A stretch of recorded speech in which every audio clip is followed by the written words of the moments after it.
মাছ ধরতে গিয়ে বিদ্যুতের ছোবল, অল্পের জন্য প্রাণে বাঁচলেন প্রাক্তন ক্রিকেটার। মাছ ধরতে গিয়ে হাই ভোল্টেজ বিদ্যুতের ছোবলে গুরুতর জখম জলপাইগুড়ির প্রাক্তন ক্রিকেটার প্রদীপ কুমার মুন্সি। বর্তমানে তিনি চিকিৎসাধীন। ঘটনার পর অন্য মৎস্য শিকারীদের সতর্ক থাকার আবেদন জানিয়েছেন তিনি।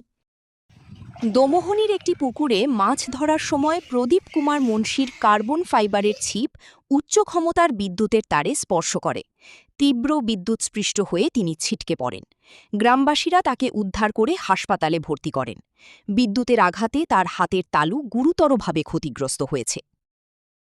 হাসপাতাল থেকে তিনি সকল মৎস্য শিকারীর উদ্দেশ্যে আবেদন করেছেন, কার্বন ফাইবারের ছিপ ব্যবহার করলে মাথার ওপর দিয়ে বিদ্যুতের লাইন রয়েছে কিনা তা দেখে তবেই মাছ ধরতে নামুন। সামান্য অসাবধানতাই বড় দুর্ঘটনা ডেকে আনতে পারে।